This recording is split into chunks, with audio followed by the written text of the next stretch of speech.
Tulsi Gabbard never imagined that her investigation into Obama administration intelligence practices would uncover connections to one of the most notorious criminal networks in modern American history. When she discovered evidence suggesting that the Obama administration had systematically covered up intelligence about Jeffrey Epstein's operations to protect powerful political allies, she realized this wasn't just about election interference. It was about a conspiracy of silence that had allowed a predator to operate with impunity for decades.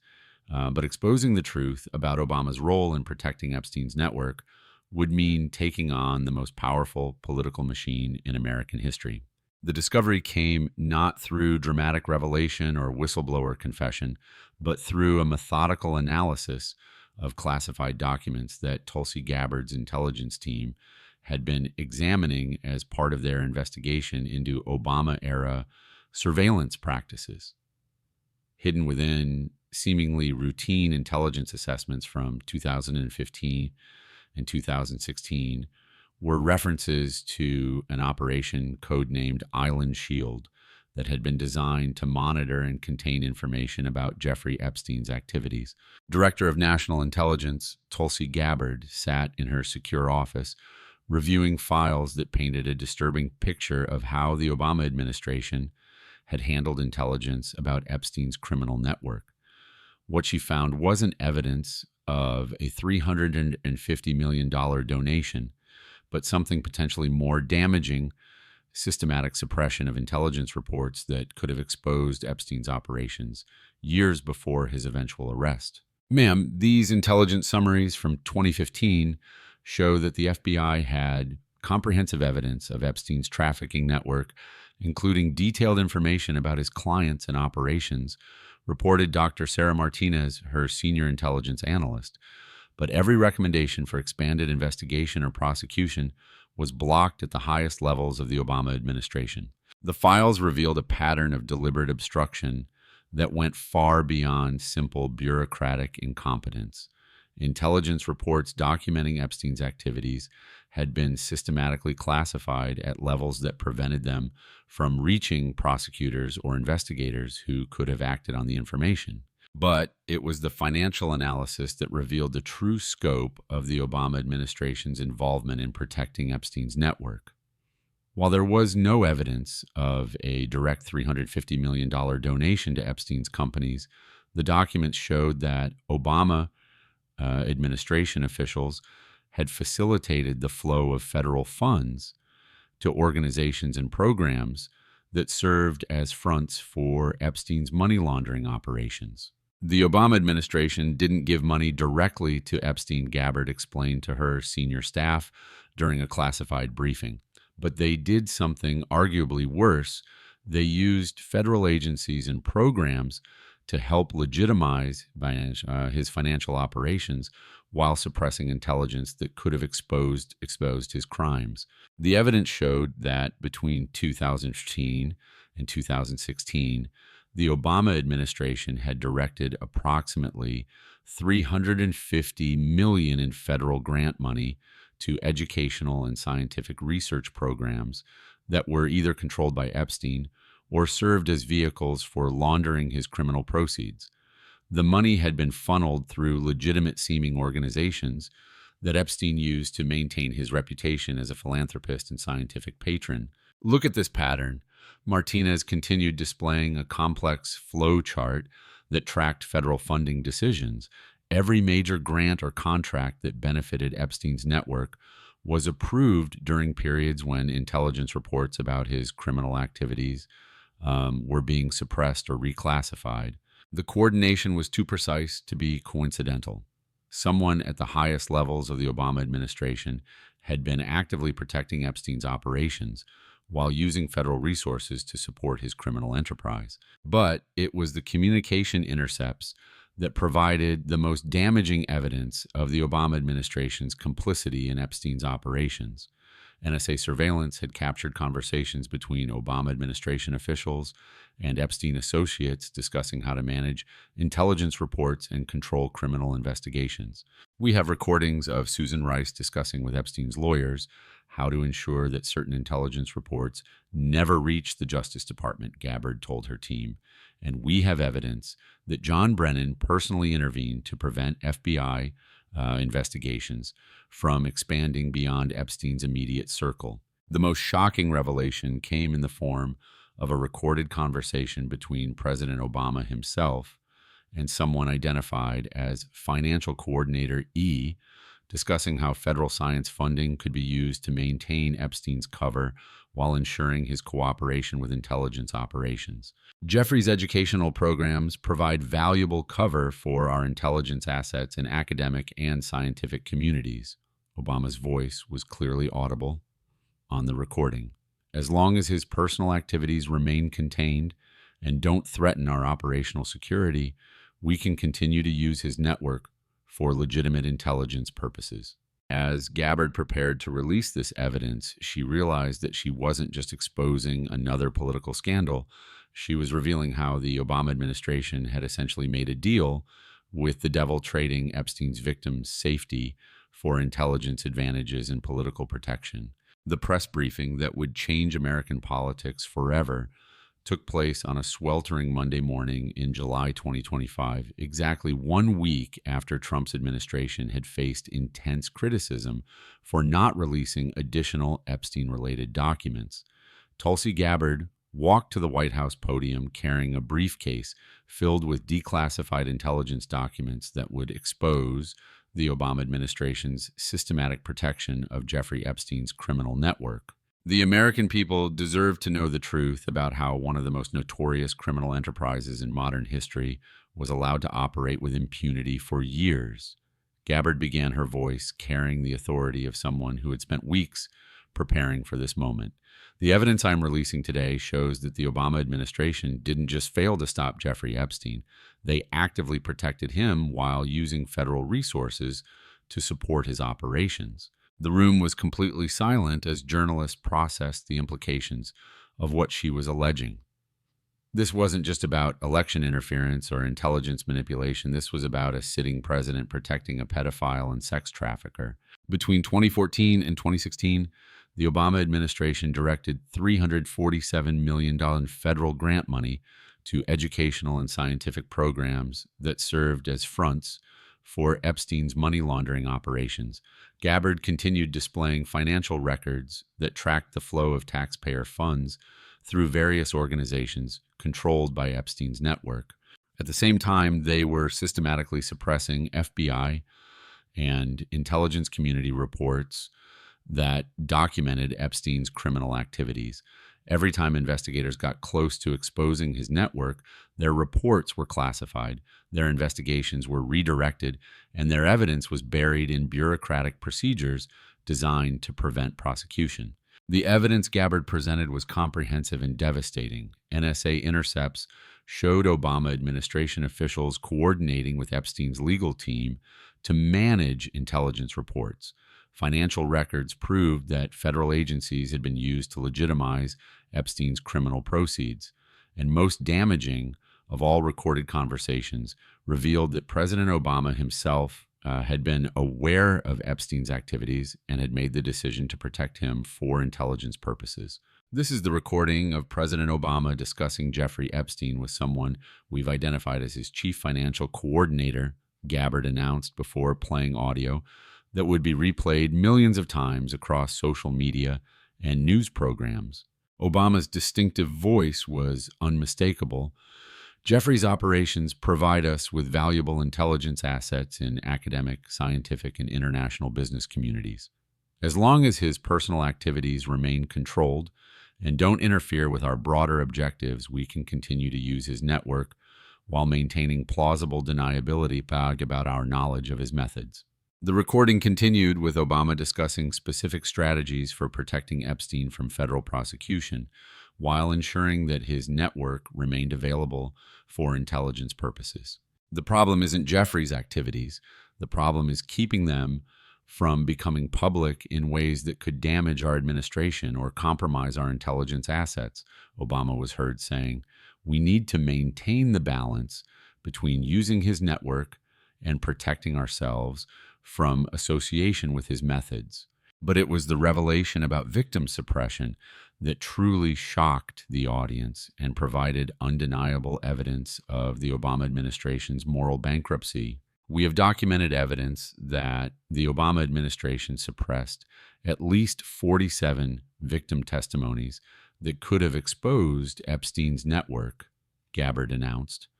FBI agents who tried to interview victims were reassigned. Prosecutors who wanted to expand investigations were transferred, and victims who insisted on coming forward were subjected to intimidation campaigns coordinated through federal agencies. The systematic silencing of Epstein's victims represented the most damning evidence of the Obama administration's complicity in his crimes.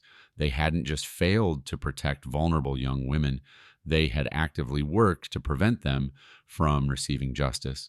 As Gabbard concluded her presentation, the immediate response was overwhelming and unprecedented. Within minutes, social media platforms were flooded with calls for Obama's prosecution, congressional investigations, and demands for complete transparency about the federal government's relationship with Epstein. But it was the response from Obama himself that confirmed the accuracy of Gabbard's allegations and revealed the desperation of someone whose carefully constructed legacy was crumbling in real time. Barack Obama's response to Tulsi Gabbard's devastating expose came not through his usual measured public statements, but through a series of increasingly frantic communications that revealed a man whose carefully constructed post-presidency image was collapsing under the weight of documented evidence. The first sign of panic came through his official spokesperson, who issued a statement within 2 hours of Gabbard's press briefing that was notably different from Obama's typically eloquent and measured communications. These allegations are desperate fabrications by a compromised intelligence director who is clearly serving the political interests of a president facing legitimate questions about his own relationship with Jeffrey Epstein. The statement read its defensive tone, revealing the Obama team's recognition that they were dealing with a crisis unlike any they had previously faced. But it was Obama's personal intervention in the response that truly revealed his desperation. For the first time since leaving office, the former president agreed to an emergency television interview appearing on CNN with Anderson Cooper just 18 hours after Gabbard's briefing. Anderson, what we're seeing is a coordinated attack on the integrity of American intelligence and the rule of law. Obama said his usually confident demeanor replaced by visible tension and defensiveness. Ms. Gabbard is selectively presenting documents that have been taken out of context and manipulated to serve a political narrative that benefits the current administration. But Cooper, influenced by the comprehensive nature of Gabbard's evidence, pressed Obama on the specific allegations rather than allowing him to dismiss them with general denials. Mr. President, Director Gabbard played audio recordings of what appear to be your voice discussing Jeffrey Epstein's operations and your administration's decision to protect him for intelligence purposes. Are you saying those recordings are fabricated? Cooper asked. Obama's response revealed the weakness of his position when confronted with documented evidence. Anderson intelligence operations are complex, and conversations about national security often involve discussions of difficult moral choices that can be easily misinterpreted when taken out of their proper context.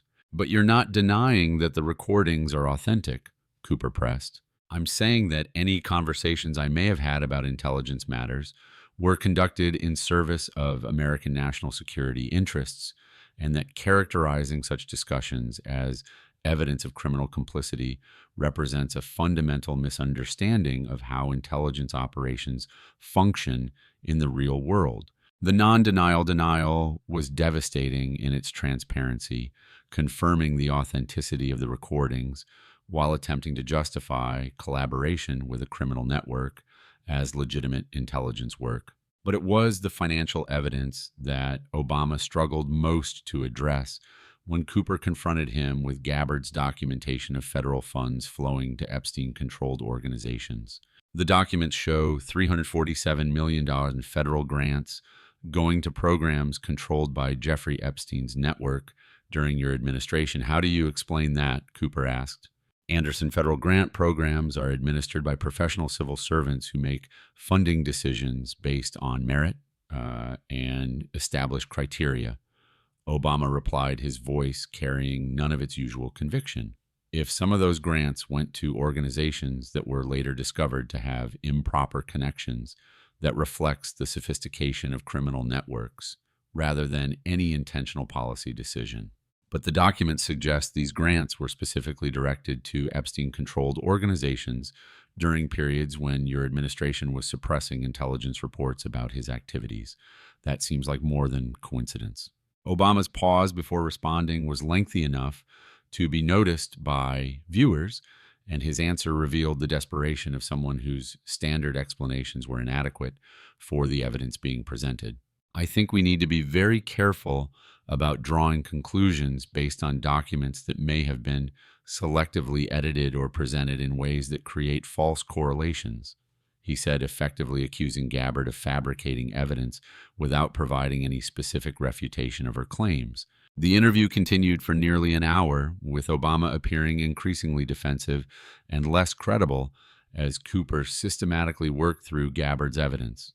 The contrast with his usual media appearances was stark and politically damaging, but perhaps the most revealing moment came when Cooper asked about the victim suppression that Gabbard had documented. Director Gabbard presented evidence that your administration suppressed victim testimonies and intimidated women who tried to come forward about Jeffrey Epstein's crimes. How do you respond to those allegations? Obama's response revealed both his desperation and his complete inability to defend the indefensible.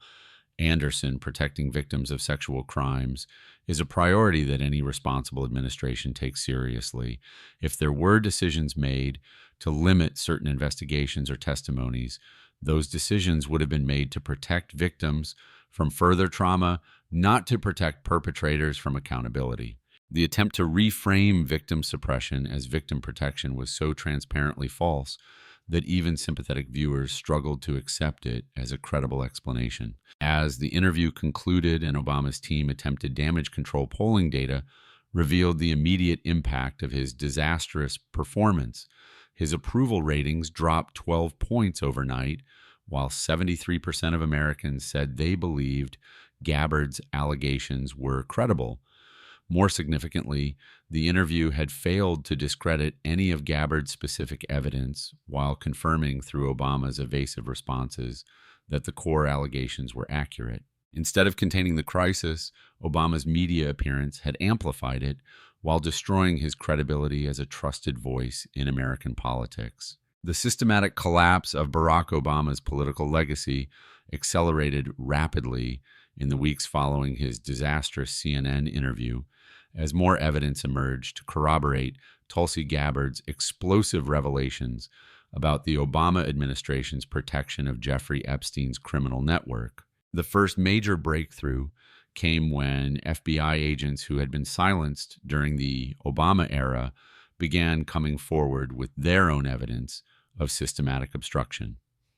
Agent Patricia Wells, who had been investigating Epstein's trafficking network in 2015, provided testimony that confirmed every aspect of Gabbard's allegations. I had compiled comprehensive evidence of Epstein's operations, including victim testimonies, financial records, and intelligence about his client network. Wells testified during a Senate hearing that was broadcast live across the country. Every time I tried to expand the investigation or seek prosecution authorization, I was told that the case had been classified for national security reasons and that I was forbidden from pursuing it further. Wells provided documented evidence that Obama administration officials had directly intervened to prevent FBI investigations from reaching Epstein's high-profile clients, including foreign officials, business leaders, and domestic political figures who could have been compromised if the network was exposed. The message was clear, Wells continued. Jeffrey Epstein and his associates were off limits because their network provided intelligence value that outweighed the importance of prosecuting sex crimes against vulnerable women and girls. But it was the emergence of additional recordings that provided the most damaging evidence of Obama's personal involvement in protecting Epstein's operations. NSA whistleblowers released audio of a conversation between Obama and FBI Director James Comey discussing specific strategies for limiting Epstein investigations while maintaining the appearance of law enforcement cooperation. James, the Epstein situation requires careful management. Obama's voice was clearly audible on the recording. His network provides us with intelligence assets that we can't afford to lose, but we also can't allow his activities to become a political liability. I need you to ensure that investigations remain focused on containment rather than exposure. Comey's response revealed the extent to which federal law enforcement had been corrupted by political considerations. Mr. President, we can maintain surveillance and gather intelligence from his network while ensuring that criminal investigations don't expand beyond manageable parameters. We'll classify the most sensitive evidence and limit access to investigators who understand the broader strategic considerations. The systematic corruption of federal law enforcement to protect a criminal network shocked even veteran Washington observers who thought they had seen every form of political misconduct. But perhaps the most damaging revelation came from victims themselves, who began speaking publicly about their experiences with federal agents who had been ordered to discourage their cooperation with investigations. FBI agents told me that coming forward about what Jeffrey Epstein did to me would damage national security and put other victims at risk, testified Maria Santos, one of 47 victims whose testimonies had been suppressed by the Obama administration. They said that Epstein's network was being monitored for intelligence purposes and that exposing it would interfere with operations that were protecting the country. Santos described a systematic campaign of intimidation and manipulation designed to prevent victims from seeking justice while allowing Epstein's network to continue operating under federal protection. They made it clear that if I insisted on pursuing criminal charges, I would be responsible for compromising intelligence operations and potentially putting other women in danger, she continued. I was made to feel like seeking justice for what was done to me would be an act of treason. The testimony of victim after victim created a comprehensive picture of how the Obama administration had weaponized federal agencies to protect a criminal enterprise while silencing the women and girls who had been victimized by it. As congressional hearings continued and more evidence emerged, public opinion shifted decisively against Obama and his legacy. Polling showed that 81% of Americans believed he should be prosecuted for his role in protecting Epstein's network, while his approval ratings fell to the lowest levels ever recorded for a former president. But it was the international response that truly revealed the scope of the damage to American credibility and moral authority. Allied nations began demanding explanations for how the United States had allowed a criminal network to operate under federal protection while lecturing other countries about human rights and rule of law. The revelation that the Obama administration systematically protected a sex trafficking network while suppressing victim testimonies represents a fundamental betrayal of the values that America claims to represent.